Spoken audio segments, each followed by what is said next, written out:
Ladies and gentlemen, welcome to Crime Country.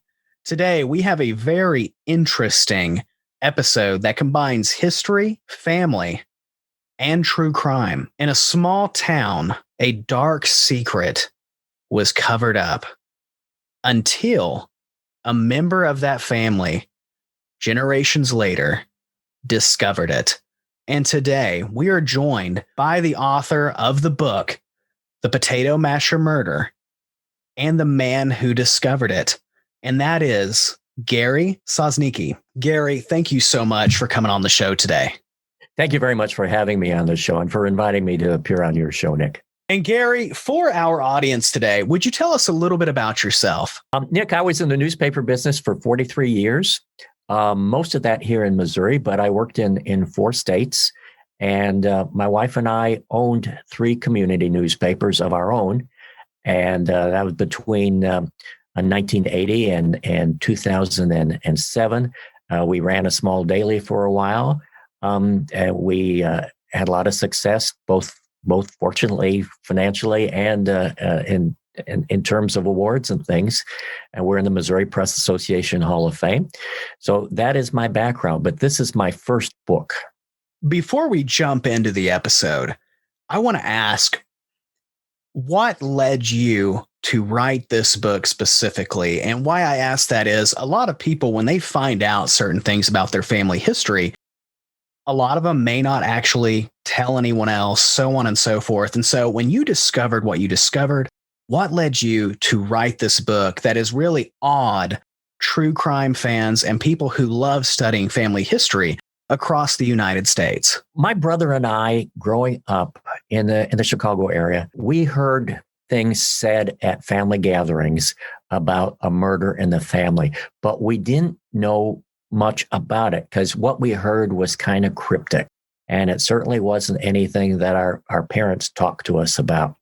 But I was curious. I was growing up to become a newspaper reporter and later an editor and publisher. But I was curious about it. My brother was curious about it. And we'd talk about it a little bit. Well, what did they mean about Cecilia? What did they mean with some of their sarcastic remarks, which we thought were strange? So finally, when I started doing family history, back when everyone started doing family history, the birth of the internet. And when I started doing that, I started looking into it. And that's what led me to discover that my great-grandmother was violently murdered in 1906. And it took a little while to get some details to fleshed out, because initially I'm doing family history. But I wrote, and it was snail mail, sent a letter to the state-appointed county historian in LaPorte County, Indiana. My mom finally told me a little bit in 1996, just a little bit. And so my mom suggested I contact people in LaPorte County, Indiana. And I did, and I contacted the state historian, and she did some initial research, and Mom had the wrong town and the wrong year, but she was close enough that we did track down that this murder happened in 1906. So that's where I got really interested in it. And gradually, over time, I accumulated more information. I was still working, running newspapers, and didn't have a lot of time to work on it, but I would collect some information here, collect some information there, and gradually meet some new relatives that I didn't know existed, some cousins. And really, when I retired is at the beginning of 2016, is I started looking into it. And then, Nick, I still was doing family history. But when the transcript was discovered, when I had someone looking for the transcript, the archivist of the Indiana State Archives, when the transcript was discovered, that's when I knew there was a book here. Now, we've touched on it a little bit, but I'm going to go ahead and dive in and ask a question that you already partially answered, but so that our audience can get a fuller picture of this. Your book describes a family history of secrets and a sinister action. What is your relationship with the 2 individuals that this story will focus on? The murder victim was my great-grandmother, Cecilia Henderson Hornburg Ludwig, at the time of her murder. The Henderson family came from Scotland. moved to Indiana in the 1880s, and they farmed. Cecilia was married to my great-grandfather. She was 15 years old and 7 months pregnant. That was another family secret that we found out. If you think about your own family and having a 15-year-old girl 7 months pregnant and having to get married, that's a problem. So I can just imagine what her parents thought. So Cecilia got married, and it was a troubled marriage. They had a second child. Cecilia's husband, who was my great-grandfather, did beat her. She claimed cruel and inhumane treatment when they were divorced. So that marriage didn't last terribly long. In defense of my great-grandfather, who I didn't know, he remarried, and there was never a hint of any problem with that marriage.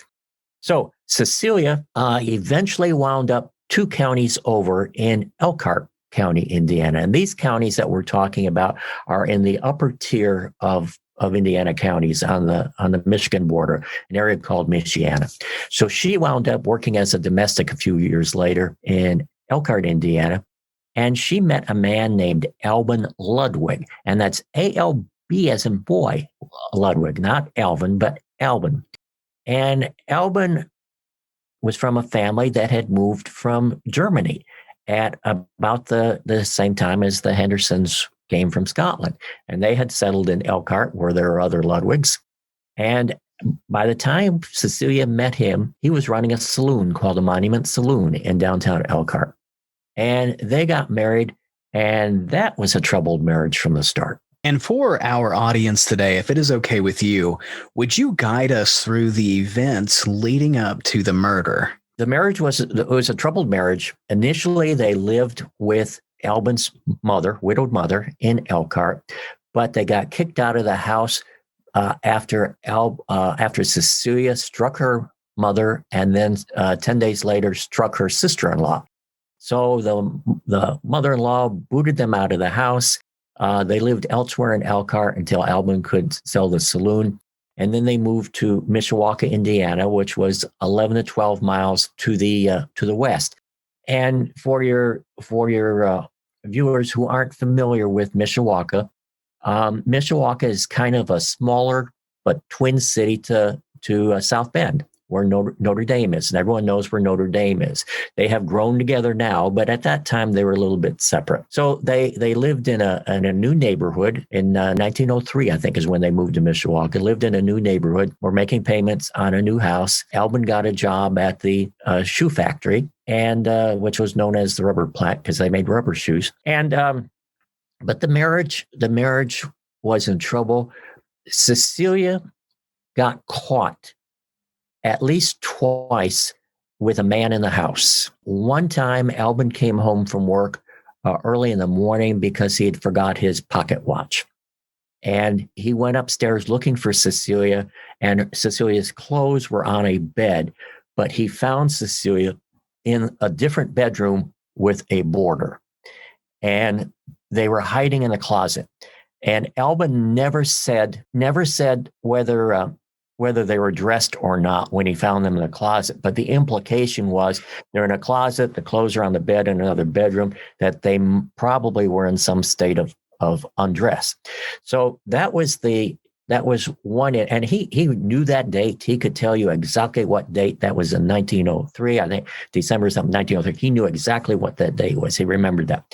There was another instance where he came home from work, and there was a traveling salesman, a door-to-door salesman who was selling coffee and tea. And even I remember growing up in the Chicago area in the 1950s, there'd still be salesmen like that.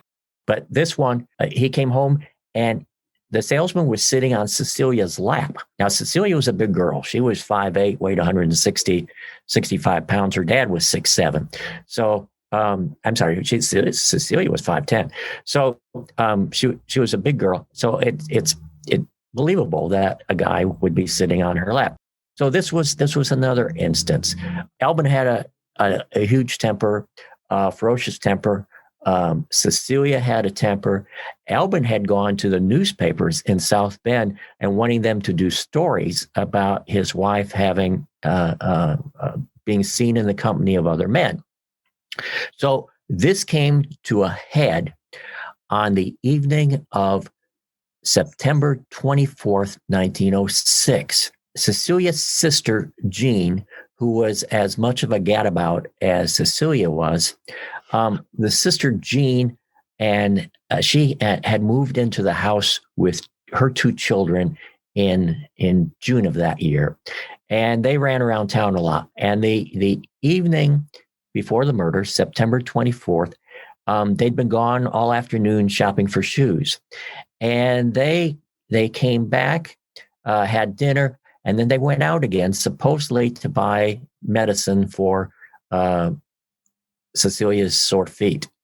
But Albin followed them, and he followed them to downtown Mishawaka, which was about a 15-minute walk, a part of Mishawaka that in those days was called the Four Corners. And he watched from across the street as they met a young man, a good-looking young man. All we know is that his last name was Ackerman, and they met him at a corner, and we're talking to him, and it's around dusk, and Albin's across the street. So Albin sees a policeman at the corner, and he goes up to the corner and says, "Do you see those two women?" And the policeman walks into the middle of the street because it's getting dark, and he comes back and says to Albin, he says, "Well, that's your wife and her sister. I know them because I see them around town a lot." And I'm sure Albin was thinking, yeah, heck yes, you see them around town. Yeah, that's part of the problem. Albin tells that policeman, and his name is James Anderson. He says, "I am going to put a stop to that. And if something happens, I want you to know about it." So, there's kind of a warning that something is going to happen. So the women walk up and that man goes to a boarding house and fetches another man. Well, the first man disappears, but the second man is Fred Young. Fred Young has been hanging out at the Ludwig house quite a bit lately. He's also from Mishawaka. He grew up, he knew the girls when, I say the girls, but Cecilia's 30 and Jean is probably 26 then, but he knew them growing up in Mishawaka. So Fred has been hanging out at the house and having meals and that. And Albin is sure that Fred is messing around with either Cecilia or Jean. His suspicion is that it's Cecilia just because he knows Cecilia's reputation. Fred goes home with them. The Ackerman disappears. The two women and Fred go back home to the house, and there's an evening of quarreling, and that sets a scene for what happens the next day. And so we come to the murder itself. And Gary, if you are comfortable with this, would you walk us through the murder that takes place? Yeah, it's Tuesday, September 25th, 1906. It's a fairly warm day. Albin sleeps in to 9 o'clock in the morning, which I find just amazing that this guy who they were up half the night arguing, and yet he's able to sleep. So he sleeps till 9. He's a little bit perturbed that his wife didn't make him breakfast. He admits later on that she hadn't made him breakfast in the last year, but he's perturbed by that. Cecilia and Jean had been sleeping in a different bedroom, and there's a decision made that morning that Jean and Cecilia are both going to move out. Cecilia says, "I'd move out if I had a trunk." And Albin says, "I don't want you to move out, but if you're going to, I've got a trunk that you can use." So Cecilia goes upstairs and starts packing. Jean goes upstairs, starts packing. Albin sits on the couch and reads the newspaper. So it gets close to lunchtime, probably, and they call it dinner.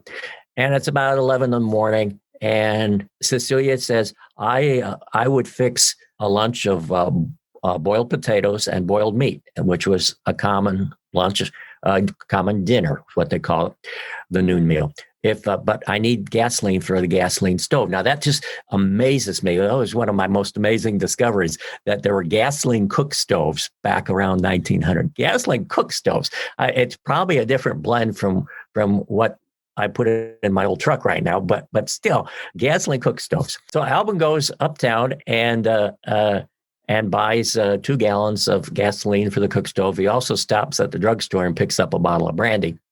and which he shares with a neighbor shortly afterwards.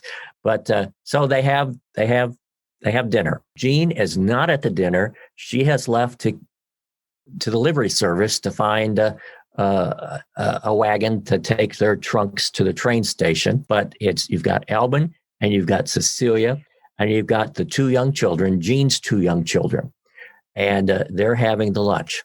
Now, there are two theories about what happened next. And if you're ready, I'm going to go into those theories. All right. The first theory, this is the prosecution theory, is that Albin grabbed a wooden potato masher, something like the one I'm holding up now. They come in a lot of different styles, but this is like a baseball bat, like a miniature baseball bat. They're cutting off the end of a baseball bat. This is quite a weapon here. It's not what you have in your kitchen drawer right now. So Albin picked up the potato masher, chased her around the table, chased Cecilia up the stairs, knocked her in the head, knocked her unconscious, dragged her into a walk-in closet in the bedroom, and then, with her unconscious, goes back downstairs and grabs either kerosene or gasoline in a tin can, pours it on top of her, on top of the body, and sets her on fire. Closes the closet door, puts a rocking chair in front of the closet. Now, at some point, again, this is the prosecution theory, at some point, Albin says, I got to make this look like self-defense. Albin cuts himself with a razor, cuts his throat, superficially, but cuts his throat, cuts his arms, cuts his legs. The leg wound is the most serious. That's goes 3 inches deep, just misses the bone.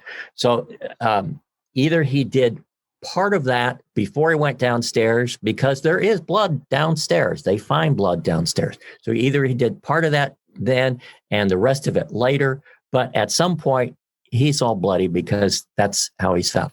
That is the prosecution side of the story. Now, the defense side of the story, and it's a story that Albin really stuck to, is that they had an argument that morning about the division of property. And if she leaves, she wanted everything. And Albin's contention was, no, you get half. Unless the court says something differently, you get half. And Albin says, I don't want you to leave.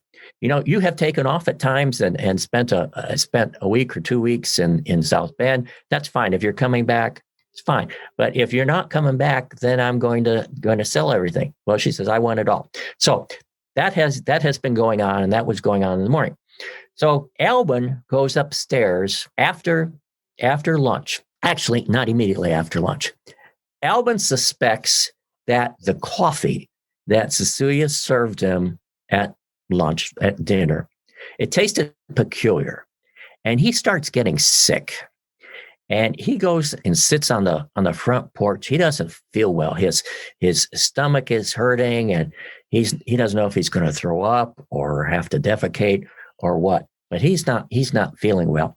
So he's sitting on the porch, and he's interrupted by the kids wanting some money to go buy some candy, and Cecilia yells at him that it's okay, give him some money, you stingy guy. The kids supposedly have left. And again, this is Albin's side of the story.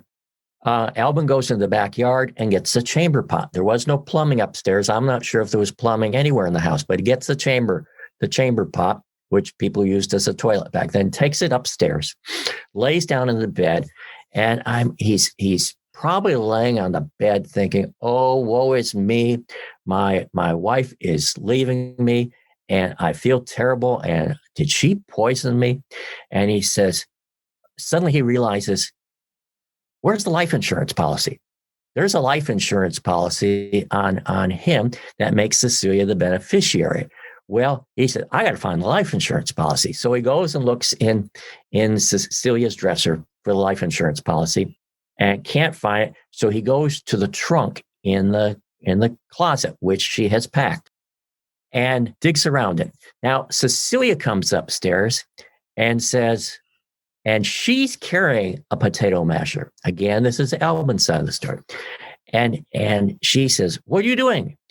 And he says, I'm looking for the insurance policy." And she says, "You so-and-so," and I won't use the words she used, but she uses repeatedly during this final argument. And they argue about, "Well, what have you decided about the property?" "Well, you get half. I don't want you to leave, but if you're leaving, you get half." "Oh, I want it all." And at some point during this argument, Cecilia takes a swing at Albin, and he wards it off. The potato masher falls to the floor. He grabs her by the neck and pushes her against the wall. Now, according to Albin's side of the story, her head hits a old wire hook, and this is the closest thing I could come to. I remember wire hooks in my grandparents' closet. That's the closest I could come at Lowe's to finding a wire hook. But supposedly her head hits the wire hook. That's where she would have a head injury. And he chokes her till she falls down on the ground in the closet. And the kerosene lantern supposedly falls, and the kerosene comes out of the lantern, and that's what sets her on fire. That is Albin's side of the story. And conveniently, he doesn't remember a doggone thing that happened after that. That was the story of his defense. Oh, man. So based on Cecilia's history, we know that she was no stranger to lashing out physically at people who were close to her mother, so on and so forth. What are your thoughts? Do you think that part of his story was true and then part of it was fabricated? The newspapers thought that it was a believable story. It really could have happened up to the point that he runs out of story, that, he admits that he choked her. But what happened after that? He doesn't remember anything that happened after. And he stuck to that story. The testimony, that is what he said in the testimony. That is what the newspapers reported he was saying. And when he went into prison, and I know I'm getting a little ahead here, but when he went into prison, he had to write describe the crime that you're in prison for. And he wrote 6.5 pages, and he stuck to that story, but he doesn't remember anything after that. So it was believable up to that point. But I'll tell you, when the fire was put out and a neighbor discovered the fire, and I'll tell you a little bit about the fire here before, and I'll circle back to when the fire was put out. But a neighbor saw the smoke coming out. Fire department was called. They found Albin's unconscious body. Was he really unconscious? He may have been faking it because they couldn't open his eyes. He was holding his eyes shut. But they found his body on the floor in a pool of blood. They pulled him out over a porch window on the because it was on the second floor. They fight the fire, and they discover the fire came from inside the closet. The fire chief finds after they put it out in the closet, they find on the floor Cecilia's body in a cramped up position. And he says she looked just like a real hard-baked chicken. All her clothes were burned off. The body was charred. All that was left on her were some corset stays, iron corset stays, and some jewelry that was starting to melt. So in my mind, how does a fire burn that hot with a closed door in a 6x8 closet when your only accelerant is coming from a kerosene lantern that fell down? That's not enough. It had to be the gasoline or kerosene that was used to create a fire that was that hot. That is really interesting. My next question that kind of relates to this, the two children. Now, there are two versions to the story, as you said. One has them in the kitchen. The other has them out getting candy. Were these children at the house when the fire department showed up? That's a great question, because there was a witness, a lady who lived on the next street, who actually saw at least one of the kids heading to the candy store, that they actually left. But the little boy was in the house when the next door neighbor came over and knocked on the back door and said, "Your house is on fire." And the little boy supposedly said something to the effect that uncle is beating auntie, something like that. And the coolest part of the entire story, and I'm going to jump way, way ahead here, is that little boy's son became a source for me on the book. I tracked him down in California, and we've become good friends as well as new cousins.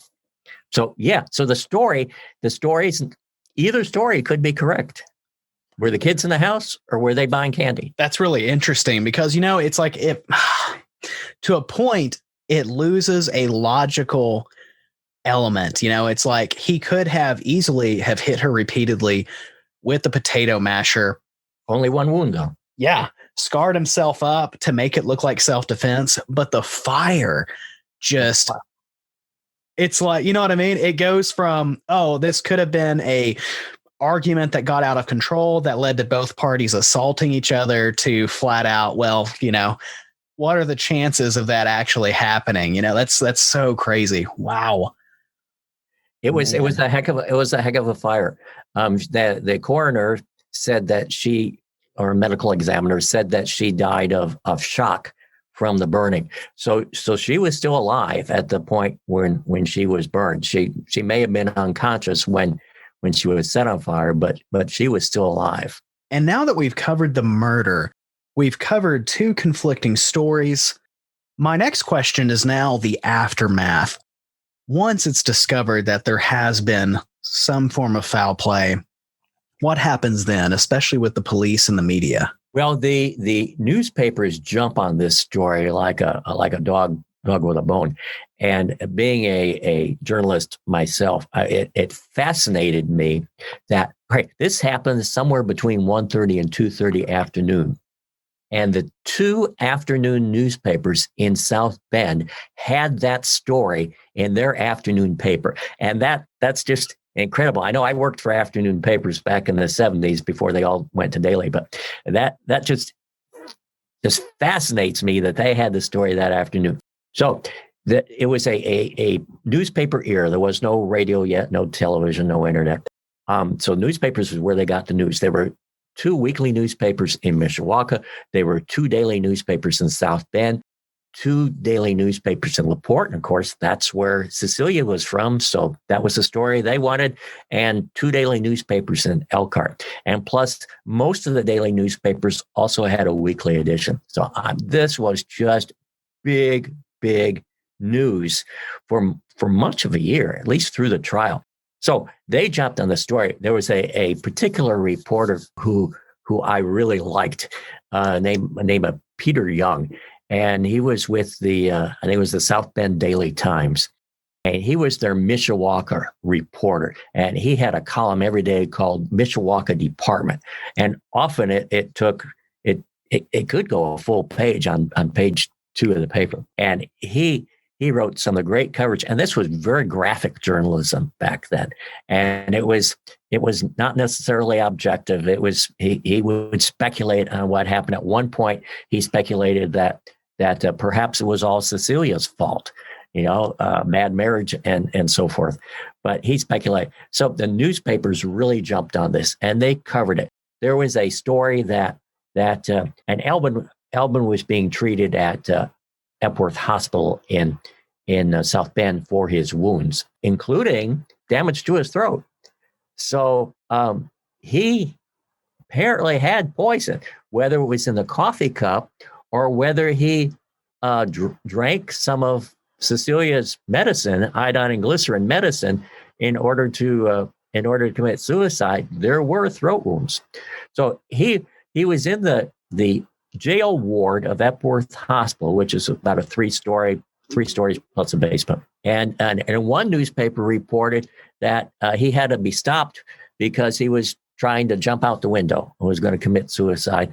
And, then another newspaper said, well, no, that didn't happen. So at times there were papers were saying, well, the hearing is going to be here. And another newspaper says, no, it isn't, and so forth. So that was tremendous fun. There was quite a while. Albin was in the hospital for quite a while. And before they actually had a hearing, the very first hearing, he had to be carried in on a stretcher. And he also had to have a defense attorney, which the family, Albin didn't get along with his brother, Gustav. And Gustav is an interesting character, too. He wound up serving time in the Indiana State Prison at the same time as Albin. He was just a burglar. He wasn't a murderer. But he had feuded with Gustav over their late father's estate. So Gustav had never visited them in Mishawaka. But so Gustav finally hired an attorney for his brother just a few weeks before the trial. And the trial was in April of 1907. And he wound up hiring a really good attorney. My name is Samuel Parker. So it was several months. The trials would happen sooner, but they couldn't happen because Albin was recovering from his wounds. What were the police's response during this whole thing in the aftermath? Do we know anything about that? Police chief was personally involved. Curiously, the police chief was the police chief was at the house on the day of the murder. The police chief was at the house with his wife and with a relative and with Gustav and Gustav's wife on the Sunday after the murder. That's one of the things that would not, and they were inspecting things and looking through things. There's no yellow tape in those days. There's so many things that would be different today, but they were in the house, and you bring the wives. Oh, let's look at where the lady was murdered, and stuff like that. So the patrolman, James Anderson was his name, who walked into the middle of the street, walked back and said, well, that's your wife. I see her downtown all the time. He would wind up testifying 4 times. So they were very involved in the case, but they did not have the tools to investigate that we have today. I mean, there was no blood typing. Whose blood was that? There was no thing. Was that Albin's blood, or was that? And there was no fingerprint technology? Did that blood? Did he place that blood downstairs on the door jambs and on the doors and the walls and the banister of the stairs? Did he do that when he was partially wounded and looking for gasoline? Did the rescuers who removed the bloody body from through the window and then walked around the house, was that blood caused by them? So we don't know where that blood's from because there was no blood typing, no DNA technology. No fingerprinting. Whose fingerprints were on the razor? I've got people who read the book and they think that Albin may have been killed by Albin may have been attacked by a jealous boyfriend, one of Cecilia's boyfriends. I've had 2 people tell me that. So, no yellow tape. Gustav got to sweep up the debris in the bedroom. Gustav, the brother, swept it up. And he found broken glass from the kerosene lantern that he was allowed to introduce as evidence.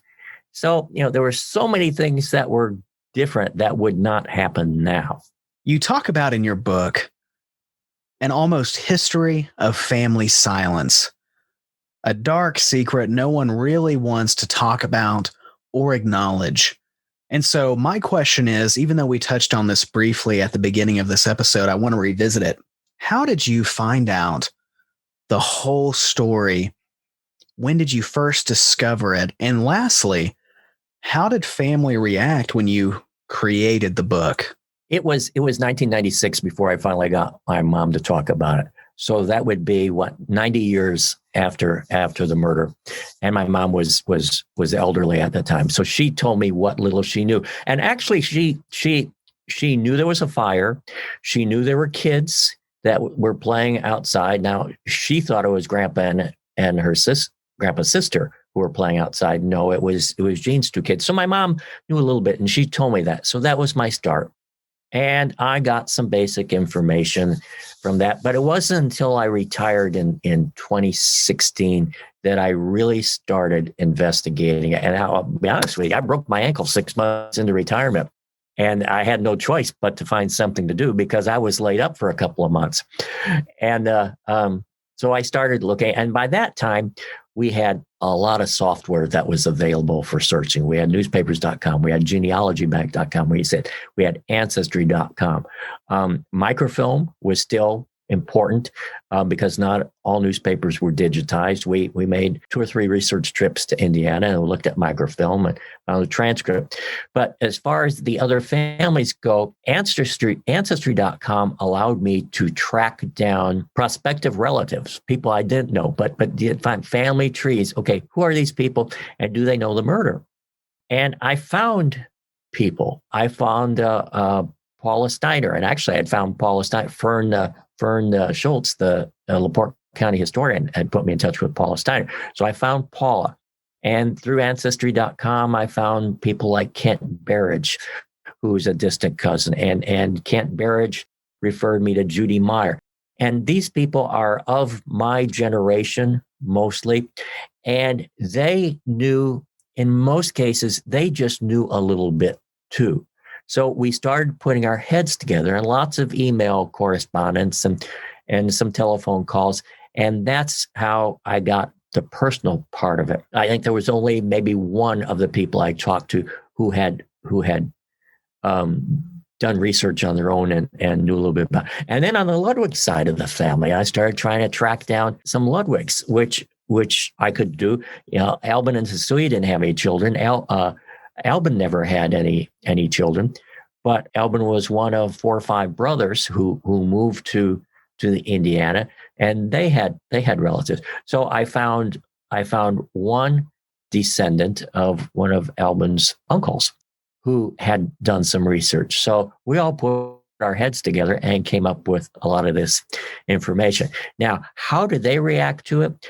Well, when you are, in my opinion, when you're 3 generations away from the murder, you're more curious about it than ashamed. Now, my wife and I have joked about this, that my late mother, she would be proud that I have written a book, but she would be so embarrassed that her neighbors would know this dark secret.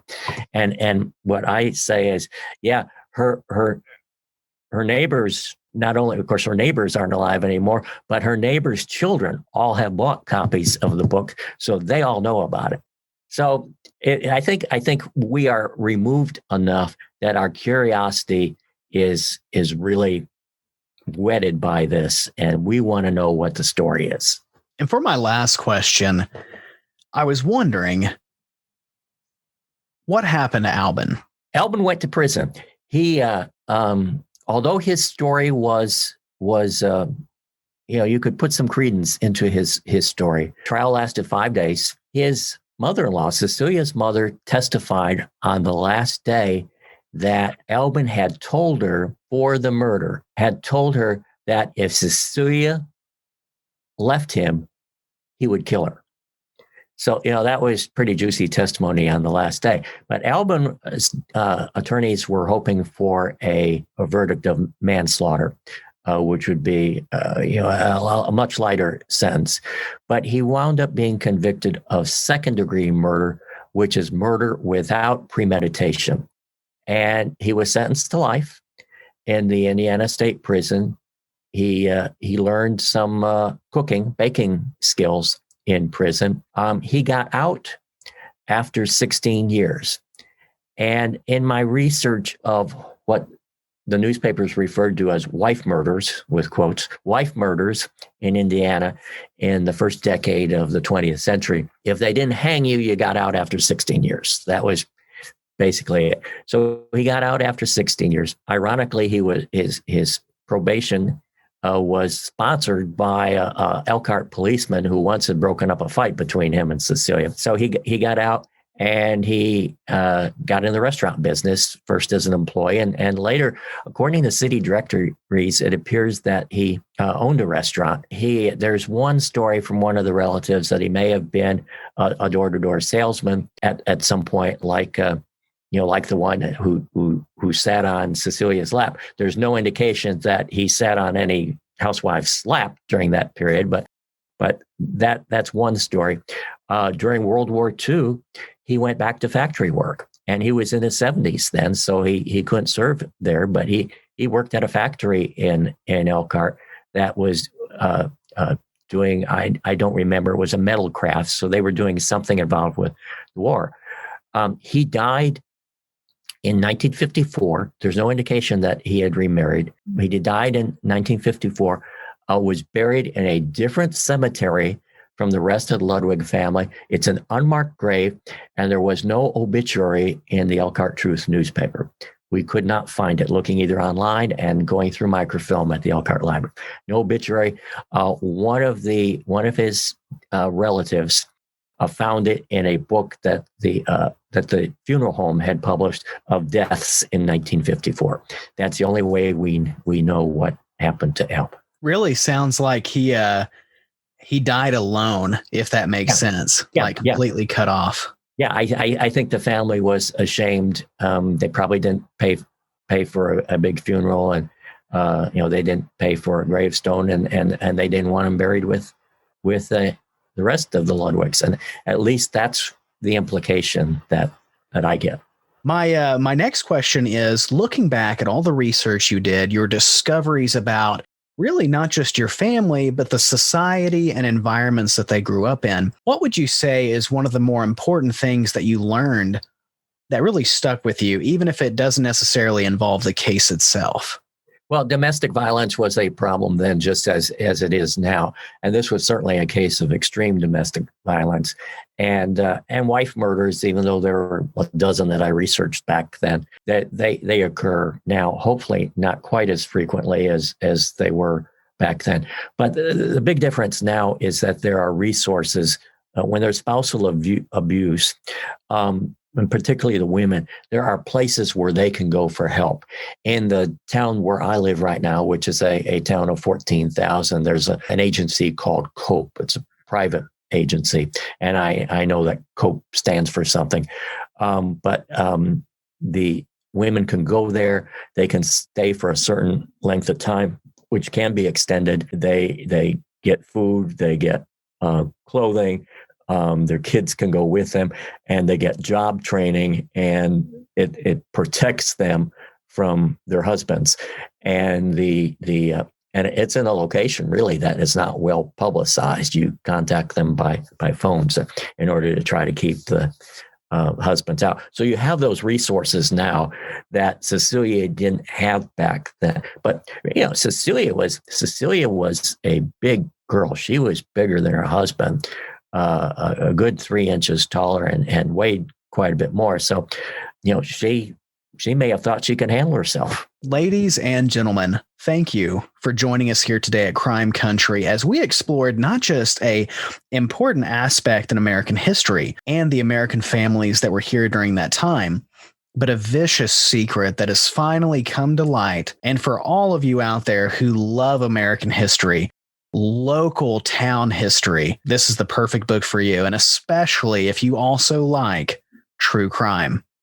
And so I highly encourage all of my subscribers, check out the links in the video description below. It's going to take you to his book, his awesome work, and I can't encourage you all enough to support him. And seriously, it's an excellent read. You're going to love it. And ladies and gentlemen, thank you all so much. And Mr. Sosnicki, thank you so much for coming on the show today. Well, thank you very much for having me, Nick. It's been a great conversation.